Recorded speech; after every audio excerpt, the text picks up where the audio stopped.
Let's do it. Okay, so welcome to Oink Time. Oink time. Oink time. I'm Ben Ellwood. I'm Jen Carnovale. And we are here with David Smeidt. Yay, thank you. Comedian, journalist, and a published author. Yeah, all three. Oink time. Wow, two Jews walk into a podcast called Oink time. I mean, I don't know why we just decided to go with that, but that's the name, for better or worse. For a while it was going to be Big Funny Good Pod. I liked that, but it's hard to remember. It's hard to remember. You get all the words out of order. Oink time is succinct and a little bit abstract, I suppose. Yeah, and sacrilegious. When you go through customs, this is a question that keeps coming up. When you go through customs and you have to fill out occupation, is it comedian, journalist, or writer? I put writer because a few times I've made the mistake of doing comedian. And the people at customs want to search you for bits. Their face changes. And they expect an interaction. Make my day. Make my day. And after 16 hours in cattle class, no, you don't get that.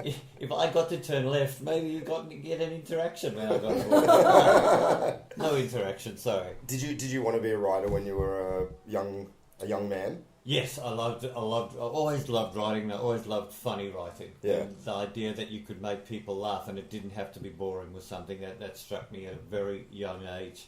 And then I discovered very old school comics like Shelley Berman and Jackie Mason on tape. Yeah. And I listened to them and, you could be funny writing and talking. Yeah. And that's where it fused to me. And I was like, my mum and dad took me to my first stand-up show when I was 8 years old. Yeah. An old school American comic called Shelley Berman, who defied the apartheid ban and wow. came to play in Johannesburg. And, isn't Shelley Berman Larry David's dad in Curb Your absolutely, Enthusiasm? who Yeah. Larry David's dad. Yeah, right. Okay. Yeah, and he was the first person I saw on a stage stand up and just talk. And he did that kind of character, this guy talking into a phone, having an imaginary phone conversation with someone.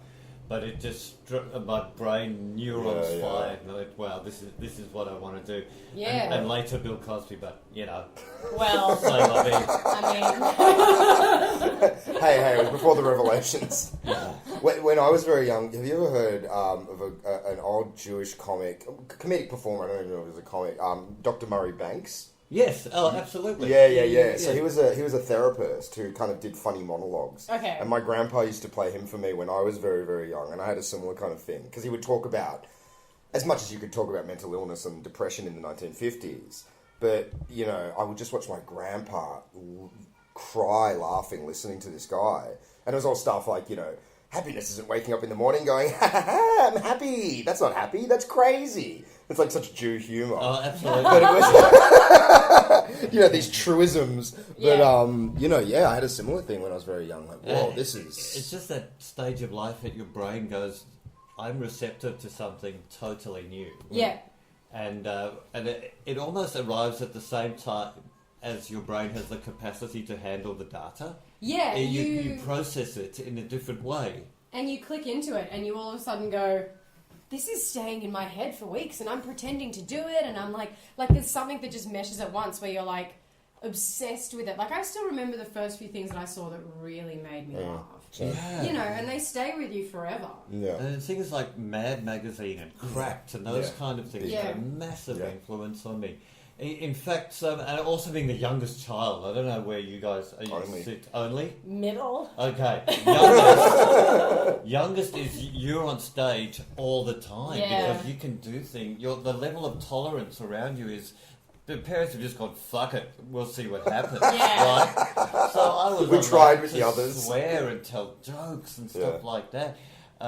In fact, I was kicked out of class in year 1 on day 5 because we got to the letter F. This is a fair dinkum a true story. And my teacher, Mrs. Baum, said, "Who knows the word with F?"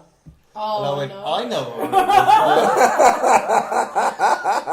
And I was kicked out of class on day 5 of year 1. That's how I knew I was going to be a comic. Yeah. But there is something. It's like, I think if you're, I was not athletic. I was, all I really had was my wits to get me through any given situation. But, And your looks. oh, thank you so much. I found a photo of myself from my 20s the other day, and it was devastating. It was devastating to look at. Sure, you were handsome. No, young I was boy, very, then. very good looking, and I project myself back to that time, and it's like, you didn't even, not even realizing it, it was like an impossibility that was even the case. And then you look back on yourself, and you're like, oh man, you should have gone easy. This is the best I ever looked. Yeah, but I think everyone has that. Like, And then I've had that forever. Like, when I was younger as a teenager, I remember just thinking I was the most disgusting thing in the world. Like, I was just like, oh, I'm yuck, I'm skin and bones, and I've got no boobs, and I've got and then you look back and you're like, man, I could have worn anything. Like, I was like, absolutely. I could have gotten away with anything. And you just, like, I think that happens to most people, except the people that go through the world being told how beautiful they are, where they own it because they're like, that's my thing.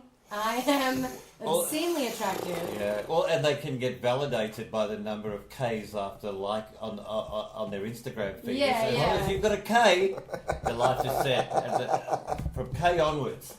Yeah, it's I think for everyone else, they have that realization as well. I definitely do. Well, then you've got to come to the realization, if that's true, and that we're all subject to time and entropy, then right now we all look as good as we're ever going to look. Of course. But Yeah. in 10 years, you look back and be like, oh, I finally I'd realised. handsome young devil I was. Yeah, it's true. It's like that with hair loss. When my hair first started falling out, and it wasn't even that bad. It was like receding, but I immediately slammed the baseball cap on and started hiding. Yeah, because as soon as I met you, you had a cap on. Yeah. Well, 2007, I started wearing one straight away because it all started in 2006. But, I remember a very bald friend of mine at the time being like, I would fucking kill to have what you have. Like, what are you talking about? It's hideous. And now, I'm in that position where I'm looking at guys that have that similar amount of hair and being like, oh, God, just give me that. Just give me 5 more strands. 5 more strands? Wow. If only Oink Town wasn't taken. Oh, man. Should we do the hat? Yeah, let's do the the hat. So, basically, we've got a hat, lots of words, and you get to pick one. Open-ended words, multiple interpretations. So whatever comes out, whatever direction you would like to take this conversation Drum in. roll. I've just dropped one onto the floor, so I'm going to seems say like fate. Identity. Yeah. Oh. Whatever it means to you. Wow. First thoughts of identity. And I am going to take this in a direction which is quite timely for me, because I almost a year ago to the day was diagnosed with cancer of the throat. And a year ago. Almost a year ago to the day. Wow. And the fact that I'm clearly I'm okay because I'm doing this podcast. This is how you want to spend your final days. Yes, Podcast exactly. with I us. just really want to do all these. You guys can't see this, but the hospital bed, there's a nurse around me. Yes, I would like to take it in this direction. So I got diagnosed with cancer of the throat a year ago today, and of course that really does change your sense of self and indeed your identity. Especially as a performer. Well, as someone who talks for a living, and to get cancer of the throat and have to learn how to breathe and talk again, you can't really escape the quite obvious symbolism that maybe it's time for middle-aged heterosexual white men like myself to shut the fuck up and let someone else answer. If only it didn't have to do it so aggressively. Yes, no, it wasn't an aggressive cancer, it was a passive-aggressive cancer. And you feel shit when it felt like it. What, can I ask, when you can ask absolutely anything, go. When that is told to you, is there deep shock, or is it denial? What the fuck goes on in your head? It was really deep shock that this doctor was sitting across the table telling me this, and in very circuitous medical language, which is very hard for a comedian to take, because her initial phrasing was, it's really small, but I know exactly what to do with it. And of course, I'm like, hey, if I would know of everyone. It's like, can you just focus, please? Yeah, exactly. It was pretty much that. She, when you get the diagnosis, it really was very uncomprehending shock, I guess, at first. They have to tell you exactly what they think it means. They don't really know yet because they haven't done all the testing. But there's almost a script that they have to follow to make sure that they've explained everything to you. But I lost my father to cancer. He was 54. I was 48 when I was diagnosed. But I've always been the achiever in the family. That's true. I was so I heard that I had cancer. It was because of my family history, my past experience. I assumed the worst. I think this is... That's natural too, I think. Absolutely, yeah. Everyone knows someone who's... I'm going to die from this thing. Yeah. So I started thinking about my bucket list, to be honest. It's like, what's the stuff I still want to do? Yeah. That's kind of a really positive way to go straight away, if that's where you went straight away. Like, well, what do I want to do? What I was thinking. At the end, the doctor said to me, do you have any questions? And I said, yes, please. I'd like to try heroin and fuck Denzel Washington. If we could get that happening this week. And she, to her credit, she went, I can't arrange either of those things.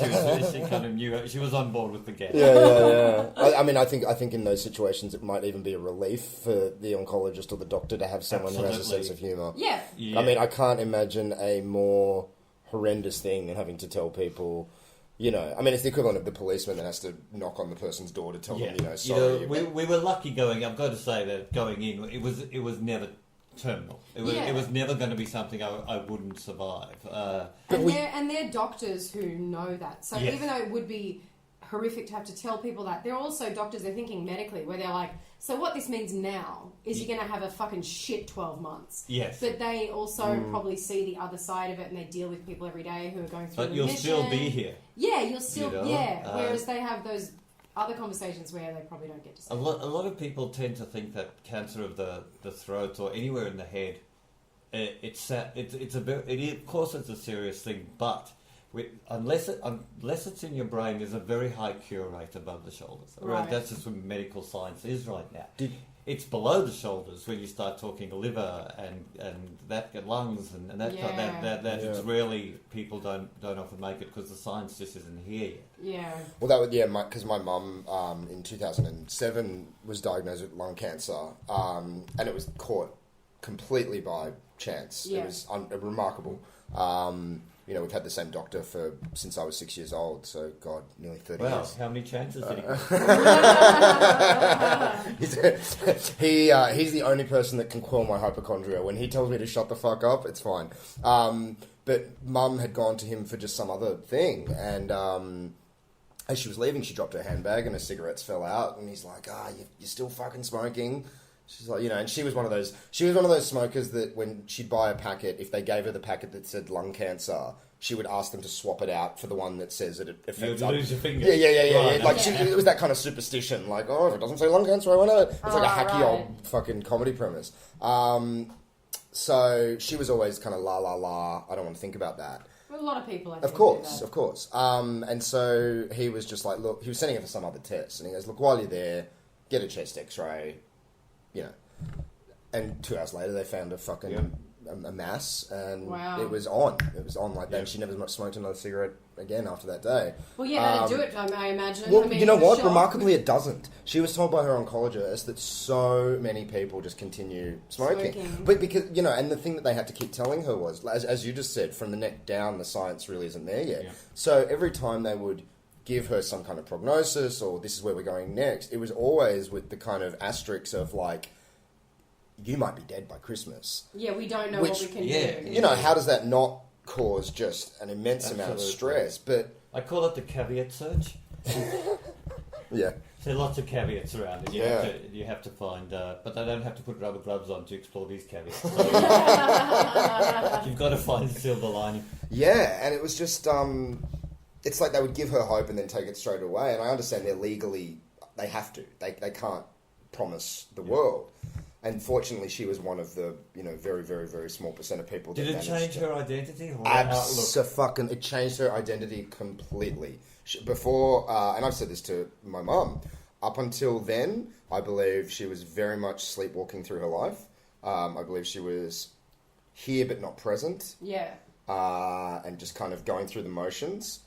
And kind of, you know, maybe not totally ruled by fear, but fear did play a big factor in her life. And since then, she's fucking remarkable. She travels the world, you know, as a 62-year-old, 5-foot-tall woman. She goes to Cuba on her own and Mexico on her own, climbs the pyramids and, you know, all these things. And within 6 months of it happening, when we still didn't know if she was going to survive or not, she had a zest for life that I had not previously seen, maybe since I was a little kid. It sort of kick-started it. Yeah. Yeah, it certainly sharpens the lens of appreciation through which you view the world. Things that might not have had the value they should have do come into sharp focus for you. Like what? It's just, it's not so much epiphanies like a spiritual awakening, but more you value states of contentment a lot more. That's what I find for me. Yeah. And it might just be sitting in the sun reading a book, or my dog falling asleep with her head on my lap. It's just those moments where you go, you know what, contentment is something that's very underrated as we strive for attainment. Yeah. And a lot of people mix up the two. If they think I'm content, they think, oh shit, something must be missing. What am I not attaining? What am I not striving for? Yes. And, so that feeling of being at peace was something that was heightened for me, or I got to reevaluate that. Yeah. Wow. Well, I think that's so important. I think you're so right too. So many people don't understand or appreciate that feeling for some reason. I don't know if it's more so nowadays than it was before, but like I've caught myself where I've sat down and I've read a book during the day, and half the time I feel guilty because I'm like, I should be doing something else. I'm like, I don't have to do anything else. Or like I'll get anxious about something and it's like, no, just enjoy this moment. But it takes me so long to get there, and it really shouldn't, because I feel like the way things are going at the moment, everyone's like, you got to get more and you got to get bigger and you got to be doing stuff. Well, it's I think the not healthy. Absolutely, it's a culture of it's masquerading as achievement. What have you achieved today? Yeah, what have you? Well, What items on your Amazon wish list did you purchase today? Well, and you extend that out metaphorically of going, I went to the gym, I've achieved, or whatever it is. And I think for me, I found that I could scale a lot of that back and just kind of go, what moments did you really enjoy today? Yes. And that's probably, because the weird thing is when you have a disease like cancer, people look to you to provide them with some kind of a spiritual epiphany. What have you learned? Like, I'm the Dalai Cancer now. Like I haven't learned. I am still the same person. The only thing I've learned is that if you can, get trauma insurance. That's the only thing I've learned is get trauma insurance. One, because for the obvious reason of it. That it can help you out of a bind. But number two, you get to watch people's, specifically insurance people, stumble over the phrase lump sum. Because for the first time in their lives, they realise that it's a double entendre. Whereas the first thing that fucking occurred to me was like, lump sum. That's because you've got a sick comics mind. Yeah, and I was going, no, it's actually you are right. Yeah.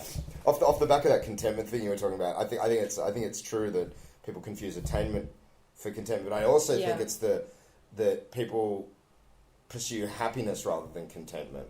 And happiness, I think, is over the long term unsustainable. Only because happiness to me, I think the kind of happiness that is pursued is that delirious happiness. Like I'm happy all the time, and that's just not. Well, because being in a state of contentment brings you happiness in a different way anyway. Well, or it does for me. It's peace. It's like the chattering fucking stops. Yeah, it brings you.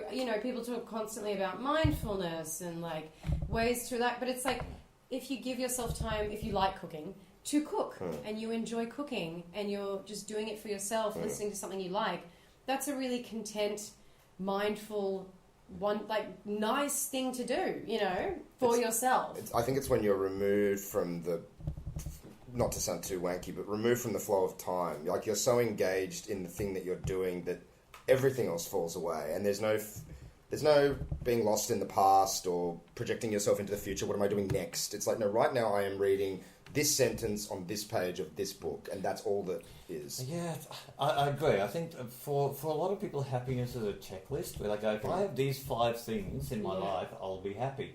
Whereas contentment is the flip side of going, these 2 things are enough. Yeah. What you said before really spoke to me when you were saying people feel like they need to achieve instead of going, what did I do that made me happy or made me feel good? Because I'm definitely on that, where I'll be like, I didn't do anything today that I should have done. Yeah. And it's like, I don't have to do anything. None of it. It's like you've got your own... the parallel for me is Instagram. It's like you've got your own Instagram feed in your own head. Yeah. Going, did I like myself enough today?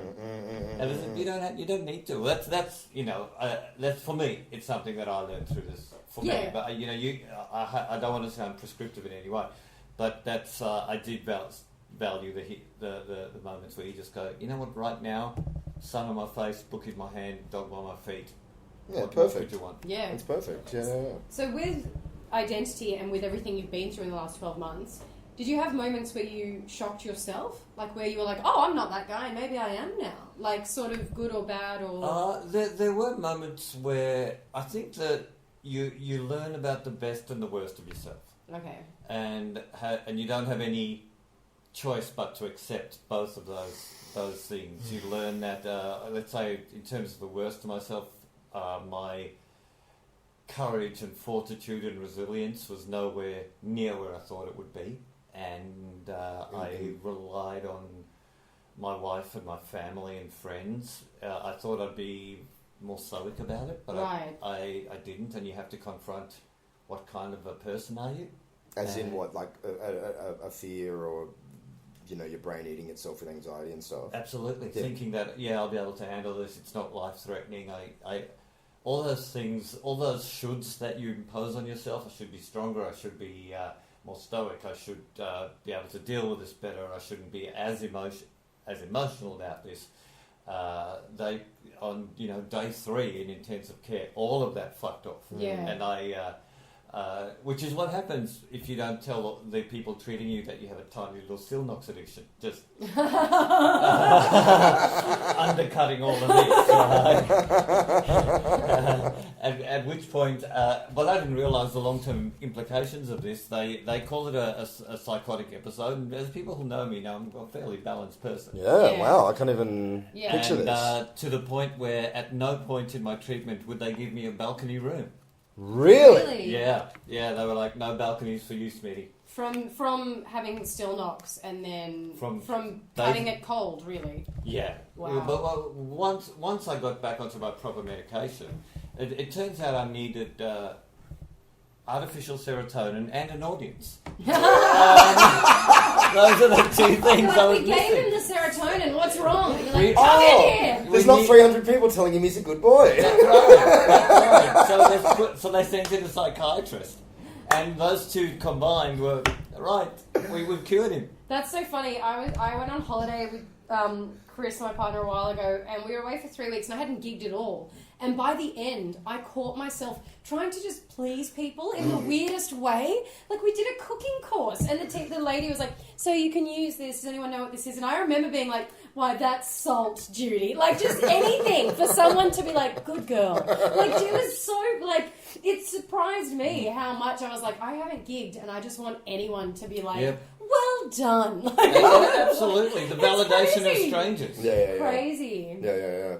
That's so interesting what you said before, though, about the still knocks. Like, just in terms of this identity conversation, that, I often wonder how much of identity is chemical and how much of it is, kind of, how much, between your influences, the things that put in your head when you're a kid, everyone you've ever met and been close to that's rubbed off against you, like, how much of your personality is actually I would say yours? chemical and hormonal. Chemical and hormonal, yeah. It's just, because, Definitely, I would say the biology of it is a huge part of it. So, and you're right. I think so. We talk about nature versus nurture, but biology isn't often folded into nature, and it should be. Yeah, I think absolutely. You look at family history and predisposition to sort of depression's the obvious one, but all sorts of things. Yeah. And absolutely. I think chemical is a huge thing. Yeah. And we're fucking with it in a major way that I'm Yeah, not yeah, yeah. really sure we know how to really do yet.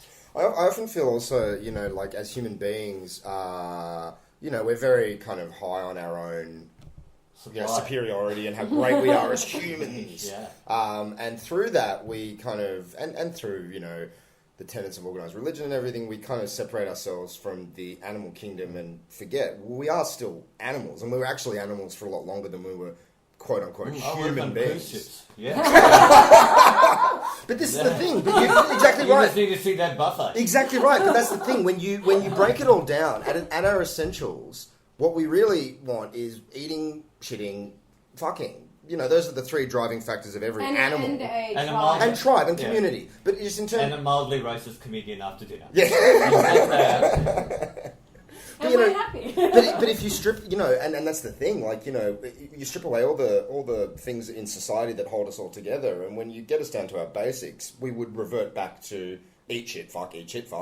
These are the driving factors, and I feel like so much I could chop in there somewhere, because I like a bit of that's your human cortex, though. Oh no, but that's bowerbird mentality, don't you think? Oh, the yeah. acquisition of things, because Yeah. animals do that too. Absolutely. But I feel like we get so fucked up as human beings by not embracing that animal side of us, and it's, why are there so many angry young men biffing on in the city? Well, because they've fucking got shitloads of testosterone racing through them and they've got nothing to do with it. Yeah, they've got no holes to dig, they've got no trees to chop, and where is that honouring of that side of our life, which is, I think, just as complicated and more ancient than people don't like to, because they feel it's almost offensive to their capabilities to say your animal brain is doing this. It's like, my animal brain. But it fucks them up. Yeah, but I feel like that's what stops a lot of people, is if you said that to them. But that's all. Would be, that's all war is. It's like a taboo. You're right. It's a taboo that's not explored or acknowledged. It needs. There's a fantastic book called The Human Ape, where this. Desmond Morris. Desmond Morris, yeah. And he, Hey, hands up! Who's got art? and he breaks down humanity as though it were a zoological species.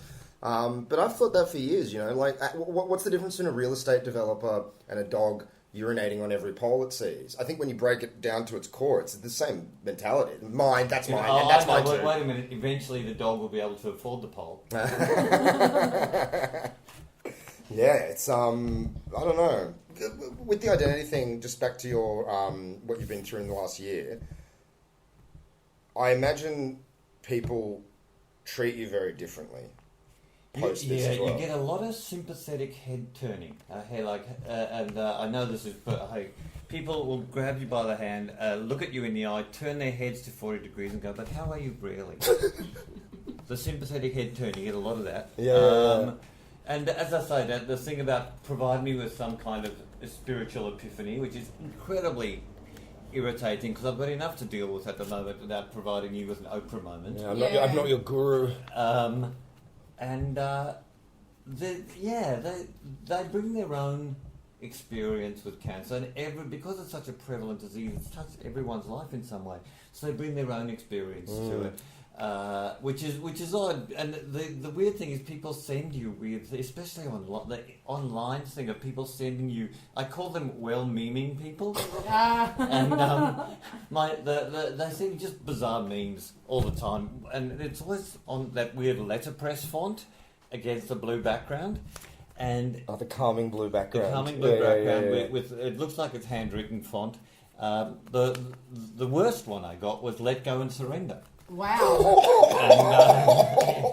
Wow. Yeah, someone sent me "Let Go and Surrender," and unfortunately, I couldn't find one that said "No thanks, I'd like to stick around and fight." But I would have sent it back to them. Or just one that says "fuck off." You want to say that a lot.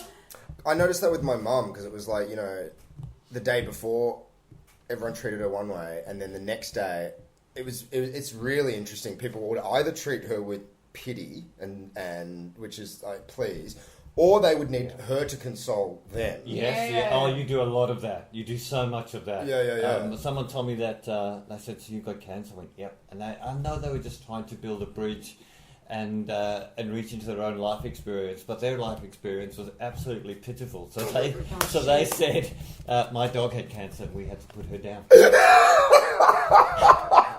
No. No. That was their supportive statement. Oh my god. It's. I mean, like on one hand, I get it because it's like. My dog, really? Yeah. Well, no, it's not. No. I don't get that. I get I that. was in a hospital gown at the time, so there was which is Brutal. no pockets, so I had no. My funds to guinea give. pig got real sick one time. No. Look, I I lost a don't goldfish. empathise with the comment. I empathise with the sentiment. Not even the sentiment. I empathise with that thing.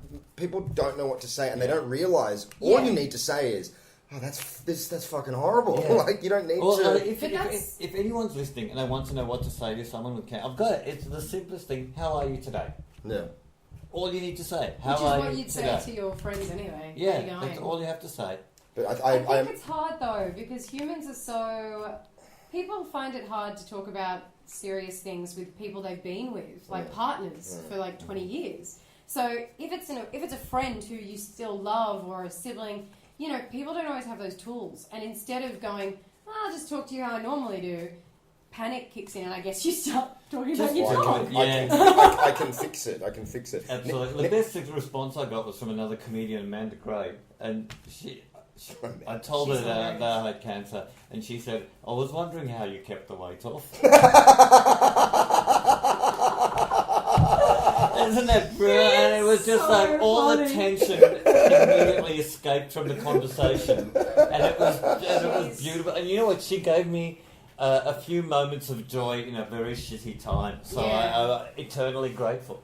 That's the thing you should go in on. How do I give this person a few moments of happiness or a smile or a... And I guess just still be yourself, probably. Yeah. Because I mean, I can't imagine, but I imagine I'd be infuriated if people I normally spoke to, if it felt like they were sort of playing a role or something. Yeah, I think that would probably bum me out because I'd be like, I'm still here. Like, I think that would probably upset me more if I felt like people wouldn't just talk to me normally. They were like, how you doing? You know, that's like the tone changes. Or I'll see you and I'll raise you a lifestyle cure that they can throw at you. So when they tell you that that too much sugar gave you cancer, like, it's all that sugar.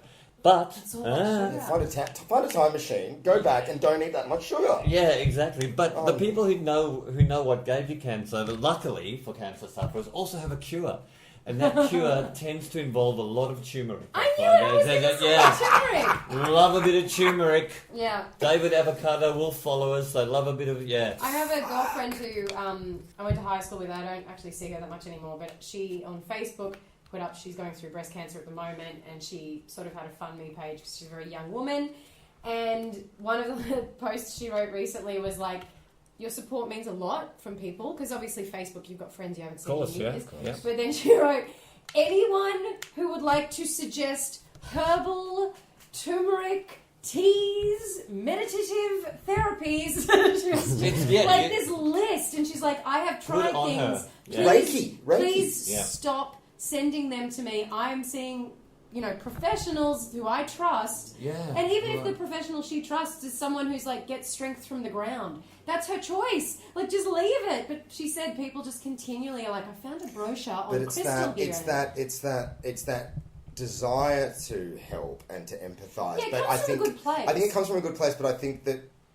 Yeah, but, I mean, maybe but that place shouldn't be Dr. Earth. No, absolutely not. But I do love that place. I think it's a symptom of the separateness and the lack of connection that we have with each other. Like you were saying, it's hard to even have a genuine conversation. I mean, so many times people are like, "Oh, how are you?" And you're like, "Oh, not so great." And you can see them having like a shit fit of like, "Oh, I just wanted to fill the air with noise. I didn't actually want to know how you really are." I was hoping you would just say good and move on. I'm not saying there isn't space for complementary therapy. I was treated at the Lifehouse in Sydney, which is part of the Royal Prince Alfred Hospital. I went there too. They're friggin' amazing. It is incredible. And that part of that treatment, there's a complementary therapy clinic in right where you're being treated. So you can have acupuncture, you can have massage specifically designed for cancer. All those kinds of things are very much part of your treatment. Things like when you're on the ICU, for example, someone will come up and go, "Would you like a foot massage?" Which sounds simple, but when you are in a place where you've forgotten that your body can be an instrument of pleasure. Yeah. It is such a wonderful reminder to go, "Oh my God, this could actually, I can feel good physically." Yeah. And they do things like art therapy. So if someone says, "Would you like to do some art today?" or a little photo course like this. Just walk around the wall. Just bring your iPhone. I'll teach you some cool new angles or filters. One day, this lovely young lady came into my room and said, "Would you like me to play you some uplifting ukulele music?" And I said, "Fuck no." I hear enough of that at open mic nights. Yeah, well, yeah. Uplifting ukulele. And I'm like, have I not suffered enough? But look, I think the complementary therapy thing is very valuable. I don't want to sound like I'm down on it. Have either of you heard about the tests with like psilocybin and ketamine that they're doing on terminally ill people? I heard about the ketamine one briefly. Yeah. Have you heard about that, Dave? No, I haven't. I've had one experience with ketamine, and I can't say I'm in a huge rush to go back. But let me give you the context of this and the circumstances of it. It was at a Mardi Gras. Awesome. Yes. Sounds good to start, right? Sounds good to start. Mate said, try this. I sniffed it. And the moment it hit, Jimmy Barnes came on stage. That is just... Wow. Your brain's not able to process that shit. Don't blame the ketamine. That wasn't the ketamine's fault. Yeah, fair enough. Oh, don't you dare blame ketamine. Yeah. But I mean, the ketamine trials are having very interesting results, but the psilocybin ones are pretty remarkable because you've got this. It's like a That's mushrooms, right? yeah, magic Okay. mushrooms. And it's something absurd. Yeah, Like cue the 49. That's mushrooms, right? I'm not sure. Oh, well, What are you kids into these days? Oh no, I don't have any knowledge of this. Okay. Ben is the wizard in this area. no, I'm not a wizard. I'm a Padawan learner. So it's had some absurd high number, like 85% success rate of people reporting hugely positive results, and these are people that are going to die. Yeah. Imminently. So it's their Denzel. Yeah, exactly. Right, Yeah. right. No. These are medically, like they're injected with liquid psilocybin, and the whole point of it is to, access that thing that happens for a lot of people on mushrooms, where, you feel the oneness and you feel the connectedness and you Just feel sort of peace, a feeling of peace type thing. Yeah, I mean, for anyone that's ever had that real experience, I mean, it's the difference between saying, "Oh yeah, we're all one," and kind of knowing that intellectually on a atomic level, because it is a scientific fact, and the difference between saying that and knowing it deep within. And I always describe it as it's like every atom of your body remembers what it always was simultaneously, everything all at once. So it's this incredible Well, feeling. it takes me so long to choose from an extensive menu. Just give me 3 Yeah, but you're eating everything. You're eating everything at once, all at the same time. No, but what's remarkable about this is that it's not just a temporary thing for these people. It has been really profound for them, and all the reports are saying it's making people a lot more accepting and a lot more free and fearless in going into the next, wherever it is. Yeah, well, I think that in terms of palliative care, we need to be more open to these kinds Of course. of things. Because at the moment, and I know it needs to be conservative by nature, because we obviously don't want to put people through any more stress than they have to be. But if we can ease the passage... Of course. It seems cruel not to. Absolutely. Yeah. Why isn't every nursing home full of bongs and puppies? Every dementia... I'm serious. Every dementia ward should be piping fucking the music that they loved when they were kids. Yeah. Full of dogs and cats. And if you want medical marijuana, smoke it as much as you want. Yeah, I agree. It's so fucking cruel the way we treat our sick and our dying and our elderly. It's just so gross. I think it's as well because a lot of drugs... People, there is a lot more research going into them, like you said, with studies like that. But there's also not a lot, because of fucking weed religious is fear. still a really big issue. People say hemp oil helps their children who have fits and things, or adults as well. But it's still incredibly controversial. So it's like at the very beginning, like the real, start of this conversation. But I do think there's so much that can be found if it's done in a scientific way, because you have to research these things, because you're dealing with people who are vulnerable. But if they can get that research, I agree. I think it would be amazing. And they're still in a position to provide informed consent, but they will be open to things that they might not necessarily have been open to 5 years ago, when there was still kind of a possibility of treatment. Yeah. And personally, that's how I'd like to go. If I could go tripping, sign me That's up. how Aldous Huxley went. On his deathbed, he took a tab of LSD and just off he went. Yeah, I believe Terence McKenna did the same thing. I just want to have a cup of tea and a biscuit. Nah, you got to go. Yeah, and a bicky. Well, you do know that. I'm too I mean, scared. theoretically, you will have a psychedelic experience at death anyway, because your blood will, or your brain will flood with dimethyltryptamine, which is the most powerful hallucinogenic known to man. So that's an inbuilt structure within the brain, and the thinking is that evolution has designed a thing to ease your passage into death. I hope that is the case, because let me tell too. you, I had that experience of my life flashing before my eyes during my treatment, and I wasn't even fucking headlining. I was seeing it. Wait, did you really? Yeah. But what, like in an instant or over an extended period? In a very fast forward movie. And Really? did you like what you saw? Yeah. I just wanted to be closing the show. One day. Yeah. Just introducing the headliner and waiting till he finished. But showing people, I had to show people where the toilets were. Doing my own life flashing before my eyes. When my life flashes before my eyes, there'll be at least 12 months of it where I'm looking for misplaced items.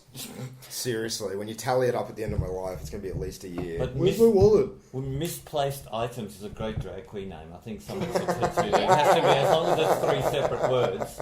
Misplaced 3 separate items. words. Has to Yeah. be. Let me tell you about medication. You just remind me of, this is the weird thing. When you do, so after I had surgery, I had to do a lot more tests. They found out that the cancer had spread to my lymph nodes, which meant chemo and radiotherapy. Right. And for chemotherapy specifically, you get incredibly nauseous from it. So they found the one thing that counters this nausea is massive amounts of steroids.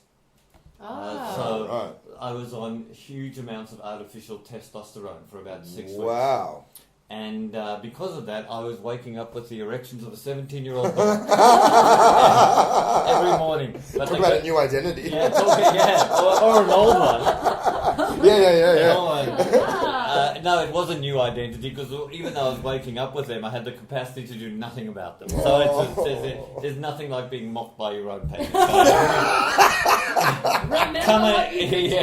Come and have a go if you think you can manage it, champ. But did that change did all the testosterone change your personality? Yeah, it's hard to say if it was that or a bit of the stress. I became a bit snappy with people I love for probably just for a week or so. All things considered. Going through, so it's hard to say whether it's testosterone or just what you're literally doing. Absolutely, because your life, you push pause and you're in a hospital room and it's for hours and hours and days on end. You do start to feel imprisoned, and that has its own effects on you. Did you have any strategies for talking yourself down if you got caught in a shitstorm of stress or anxiety? Well, this is the thing about this amazing place I was treated. It's very holistic. So yes, while you get the girl with the ukulele music and you get the surgeons and stuff, you also get assigned a psychiatrist. Right. And the mental health side of dealing with cancer is something that should be more valued than it is. Yeah, man. Yeah. So it should be. So this is. I feel like 95% of it's happening in your head. Absolutely. Yeah. So your treatment team automatically includes a psychiatrist who will say, "This is what you're feeling is absolutely normal. You know, it would be weird if you weren't behaving like this." And to have that objective point of view, as well as to have a professional go, "I'm not an audience." It's actually quite nice. I'm just going, mate, you don't have to be on. Yeah. Like, when was I off? What joke didn't work? Yeah. Is that bit not good? Need to drop it? Did you, through all of this, you're a heathen atheist, right? Mm-hmm. Did you gain any kind of not belief, but I don't know, in those times where you were stressing that, is this going to kill me? Am I going to die? Did your head kind of create a story to make that an easier thing to cope with, or? Not really. I became quite reconciled to the fact that I had a great life, and I've had a great life, and I wasn't fearful of death. I've never been a very religious person. You get people, again, going to that theme of saying very odd things to you, if you see a bright light, don't step towards it. I'm a stand-up comedian. If I see a bright light, I'm doing 25. Give me the mic. Just to digress for 1 second, a friend of mine said maybe the bright light that you go towards when you die is just you coming out of the birth canal for another round. Oh, God. That'd be extraordinary. And it's just a never-ending loop. So can I ask? Go, ask anything you'd like. You mentioned in the very beginning, you said your first thought was like bucket list. Yes. Which, like I was saying, I actually feel like is a really positive thing because you're like, cool, so this is what I want. Did you actually get a list? Have you actually done the things that you were like, this is important, or did you kind of? You know what? I'm going back to that theme of contentment. I did look back and had that moment where I went, you know what? I've pretty much done it all. I've done the things I've wanted to do. I've got to make a living doing something I absolutely adore. I've known great love. I've was blessed to live in a world where without physical or genuine economic hardship, it's been a good run. Yeah. And so there was nothing really that I had to strive for. But again, that theme of contentment. When you know what, if it's all over tomorrow, I'm good with that. I'll miss people, but I'm good with it. I've been really emotional the last few days because I've had severe anxiety. But when you said you've known great love, I felt like Yeah, same. I almost cried as well. That's so romantic. No, it's beautiful. But it's so beautiful to say I've known great love because so rarely do people, I guess, acknowledge it. Or value it the way we should. You know, it's like I say I've known great, and I genuinely have, but that doesn't mean I've ever packed the dishwasher correctly in the 19 years we've been together. The forks don't go there. Yeah, absolutely. Yeah. But I think we live in a culture that values external pleasures so much, and this idea that, you know, I'm going to line up outside the Apple store so I can get the iPhone 10 and then everything will be okay. And it's like, it won't, man. Like, it really won't. And it's a shame that these things that, you know, like you said, these true things, love and connection and contentment. But by the same token, I've also learned not to be so hard on myself for going, that's a beautifully cut jacket. Yeah, of course. Do you know what I mean? Yeah, Or seeing a vintage watch going, oh my God, that is so beautiful. Of course. So I think that idea of also being more open to seeing beauty and widening my definition of what beauty is, and if that's a material object, it's a material object, and that's fine. I get guilt with that because I fall in love with like jackets or just like a bag or a vase or something, and then I'm like, I shouldn't be caring about this. It's this. And then I'm like, no, I love being surrounded by things that I think are beautiful. You're still a physical being.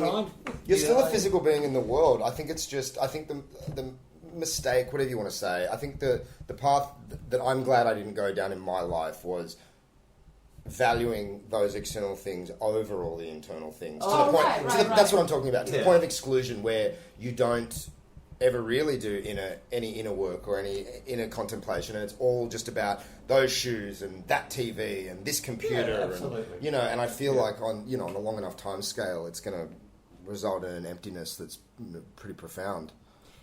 Again, with identity, do you feel like you look at people in your life? Is there anyone in your life that you look at differently, or relationships that shifted in a dramatic way? I think there's the love that you feel for people intensifies because you look at what they go through for you, and just that service that they're there for you every day in both the literal and the physical way. Family and friends and people who just went, you know what, I'm just going to come sit with you. You don't have to talk to me. That's fine. So you do, your identity shifts in that way that it's taken this horrendous experience, but there's the sense of value is underlined in a way I don't think I had before. Right. Conversely, did it kind of, before we were talking about, people don't know what to say and they say, which is not great, but it's preferable to the alternative. And what I saw a lot with Mum was people just cutting and running. Really? It was just too much. Yeah. A significant portion about family cut and run. Yeah. And just wanted nothing to do with it because it was just too awful. And sort of like, I'm here, but I don't want to hear about it type thing? Yeah. Well, not even I'm here, just the silence. Yeah. But look, I've heard about that happening. I didn't experience it myself. Oh, that's great. I was surrounded by love. Yeah, beautiful. And it was something I didn't feel cut off from people, but I've certainly heard about a lot of people experiencing it, and I've heard a lot of people who are on the ward talking about it themselves. Especially, I think the more serious the case, the more often that happens. And that's the thing about being on a cancer ward, is that pretty much every day or every second day I saw families saying goodbye to someone they loved. And that is that'll sharpen your perspective very quickly. So it makes you go, you know what, there is always someone worse off than you with cancer. In many times, I want to check my privilege in a big way here, because I was just through my postcode was eligible to be treated in the best, pretty much the best centre in Australia.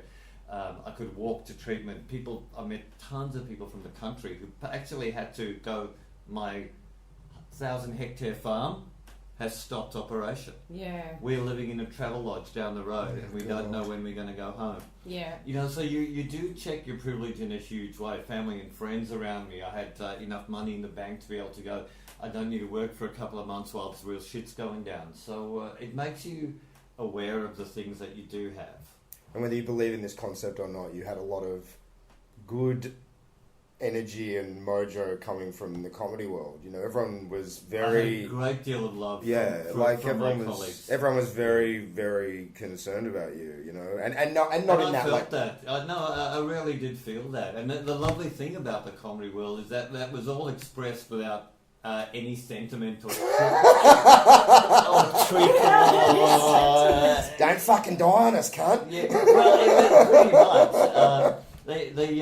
The best one that came with the art, like, so Amanda with the weight loss was great up front, and then a little while later, another comic, Jacques Barrett, said to me, we were just thinking about having to learn to talk and speak again. I went, yeah. He goes, so why did you choose a voice that sounds like middle management at Macquarie Bank? That accent.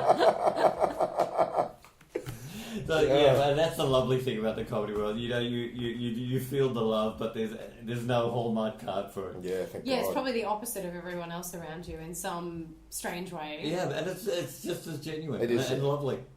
No, I was going to say I had a minor surgery a few years ago at the same place. Okay. They're amazing. But like a week later, I went to a gig and I was fine, and Ben was there. And it was invasive. I had to have a surgery about my vagina, basically. There was like pre-cancer cells and stuff. And Ben was like, talk about it on stage. And I was like, I'm not going to talk about it on stage. And then I got up on stage and I'd almost finished my set and I'd had more time left. Because I shouldn't have really been gigging. But you should have. As soon as I was like feeling better, I wanted to gig. Mm-hmm. And there was a few minutes left and I said, what should I tell you about? And this guy who was sitting next to me on the right just goes, tell us about your last root. And I was like, all right, Ben, here we go. And I detailed everything I'd been through and horrified this young guy. Yeah, absolutely. So you should have. Yeah. But it was great because everyone else was like, you okay? What's going to happen? What does it mean? And it was only like a minor procedure, but it was painful and invasive and a bit scary. And Ben was the one who was a like... stab and swab. Yeah, a bit more. Few stabs, but yeah. But Ben was like...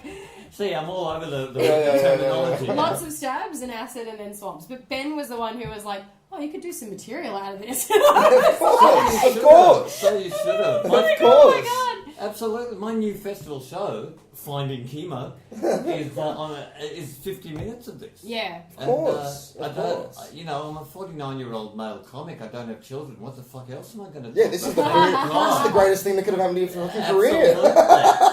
Absolutely. Has it? Two questions. Has it humbled you, and has it made you maybe more aware of time than you were before? Humbled me, not my call to make. That would be other people's call to make. Mm-hmm. In terms of time, the valuing of it, yes. Mm. Not the I need to achieve X, Y, and Z in this time frame. But the time thing comes back to the contentment thing. It's just going, this is a good. These moments are good, and that's enough value for me. Yeah. And not to treat you how you said that, what was it, the Dalai Lama? Or Dalai Cancer. Dalai Cancer. Yeah. But I am definitely going to steal that though, because It's I all am yours. obsessed with achieving and what you've done today, and so... And it's a thing that... Sorry to treat you that way, but I will... No. I will totally steal that. No, it's all yours. And I think that it's a way that many people are raised, in that thing of, don't sleep in, you're wasting the day. It's like, you're not wasting the day. I think that was losing it. My dad died when I was 18, and that was the transformative cancer thing for me. Yeah. Of going, what's really the value here? Well, what sort of life do you want to live? Yeah. He was a very conservative man whose idea was to work his ass off for his family until he could retire, and then he would enjoy his life. But he never got there. Yeah. So it would be. I was always aware that my retirement could come tomorrow. So enjoy what you did. That's why. I mean, I'd wanted to do stand up for a long time, but ultimately, there was a two-pronged thing. I was with a woman at the time who was very aggressively pushing me into it. I thank her to this day for that. But what really tipped me over the edge was, so my grandpa did comedy after the war as his way of getting through it, and he was always big on performing and writing limericks for his dinner parties, and just a big performer. But nothing rhymes with shtetl. And he used to teach me the rules of comedy and play me Murray Banks and all this kind of stuff. And when he was 88, the year that he died, him and I would have long conversations about, what's it like being 88? Do you fear being dead? And then one conversation we had was about regret, or if you could do stuff differently, what would you do? And, he didn't get weepy, but he definitely got choked up and a bit misty that, he wished he could have performed more. But it just didn't work out that way. He came to Australia in 58. You're a fucking immigrant, you don't speak the language, get to work. Go pack boxes at the factory and feed your family. Yeah. So, that was just a pipe dream. And then when he died, I had this revelation of like, man, what's scarier in the long run? Getting up and just eating shit and embarrassing yourself, or getting to 88 and being like, oh, too late. Yeah. And it was, I wish I could be like that with more big moves in my life, but that one really resonated because it was so specific. Yeah. I don't want to be on my deathbed asking a nurse where she's from and what she does for a living. I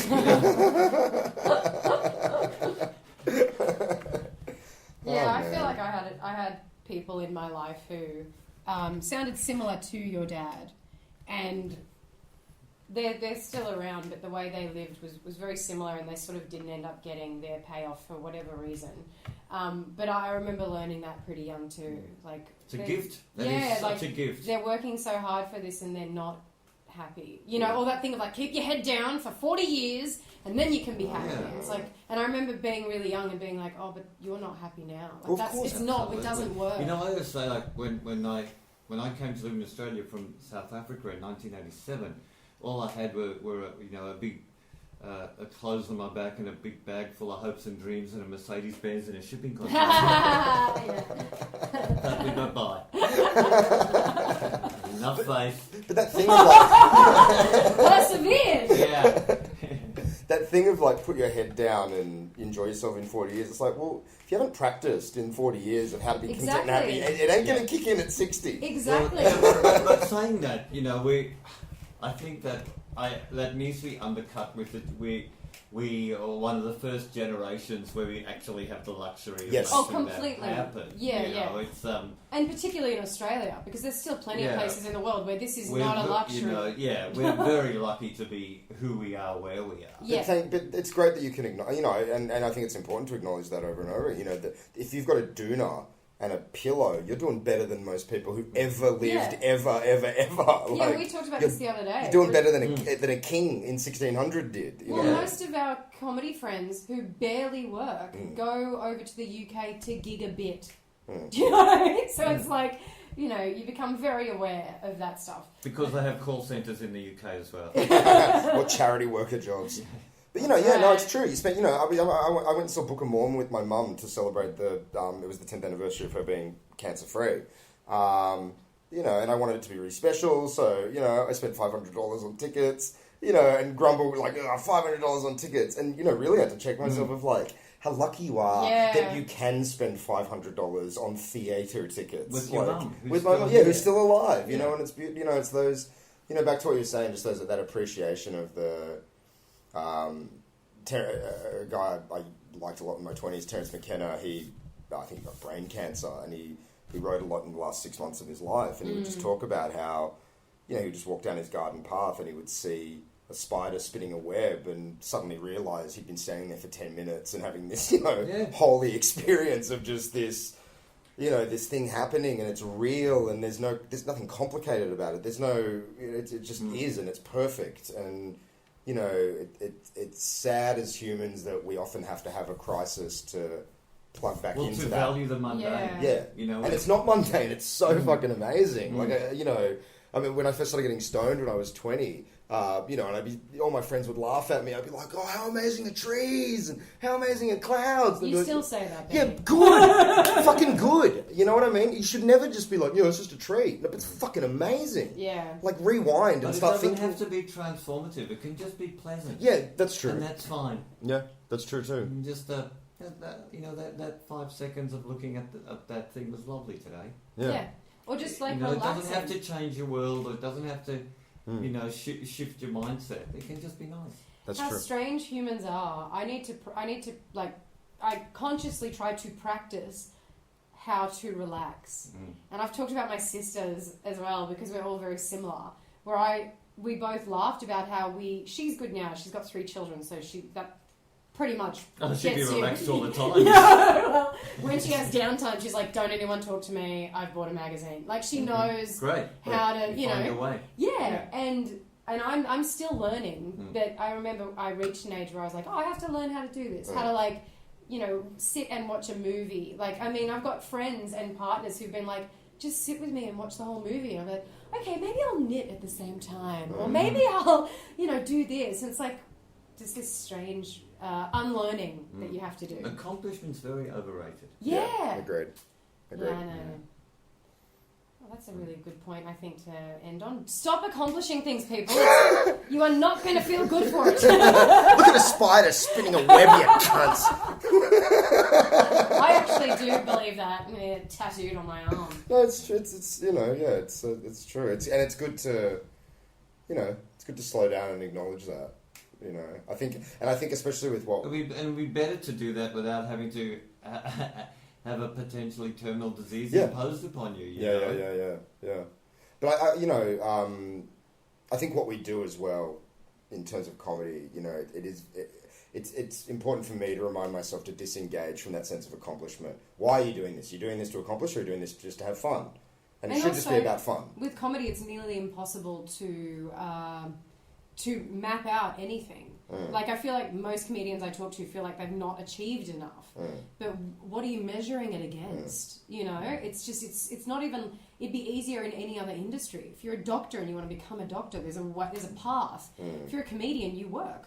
Yeah. But that's it. You work and you get booked. And it's like, as cheesy as it sounds, like, yes, a huge part of it's ego, and you can't remove that. And needing, my wife always goes, there'll be the thing about being married to a comedian is that there's something that I'll never be able to give my husband, and that's a love of strangers. And that is perfect. it's so true. That's perfect. But that's a part of the picture. But another part of the picture is that even, and I find this very, maybe it's getting into comedy late. I did my first gig at 38.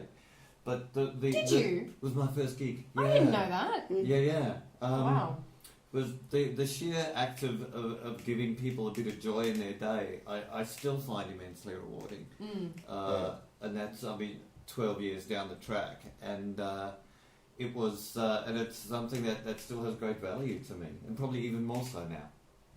Yeah, since maybe that's how my identity changed a bit. What, in terms of maybe thinking that there's people in the crowd who need it?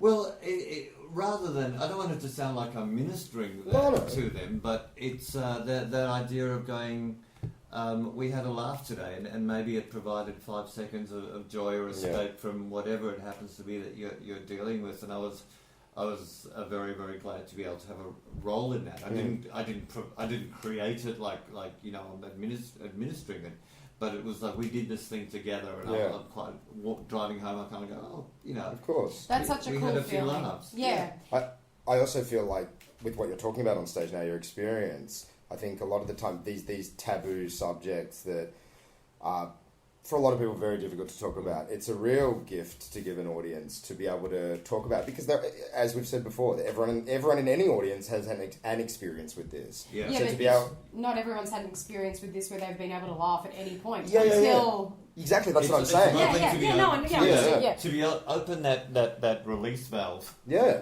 and think, oh, thank God. Thank God. Yeah. Kind of go, yeah, we can laugh at this, and it's something that I've had to point out to people in this festival show, is that I'm not talking about the cancer that killed your granny who you clearly loved. I'm talking about mine. Yeah. And Do you feel like you need to say that to people during the show? Like, are There is- people... I do. Up front, I say to people, look, this is what the show is about. Right.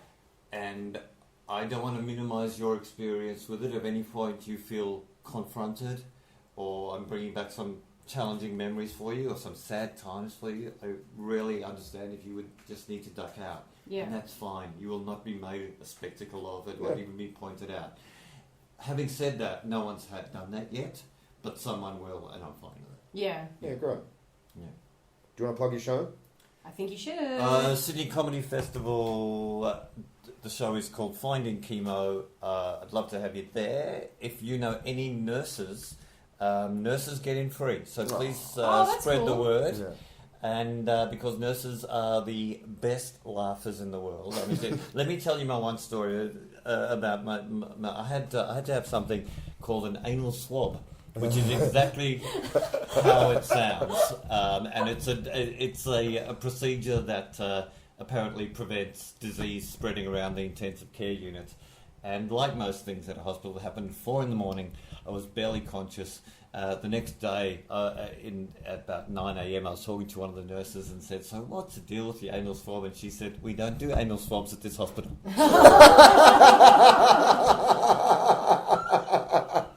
They are the best people in the universe. So nurses get in free. Come see the show. Thank you so much. Dates. What are the dates? I don't know off the top of my head. No, We'll do an that's outro. okay. Sydney We'll Comedy add that. Festival website. We will have a link to all of the show information in the show Right. notes, but also please look up the show, Finding Chemo. Thank you so much for talking about identity thank with you. us. It's been my pleasure. Thank you for having me. You can actually chat to Ben and I on Twitter now. Ben just snorted, which is kind of perfect. Yeah, there you go. It's called @OinkTime, so you can At find On Time Pod. @OinkTime Pod. At One Time Pod. And Oh, I'm very good. at Ben Ellwood 11. Ellwood is with the 2 L's. And I'm at jencarnovale.com. That's my website with all my Sydney Comedy Festival information. But yeah, we'll put all the show notes in there. Thank you so very much. Thank you, Pleasure, guys. David. Thank you.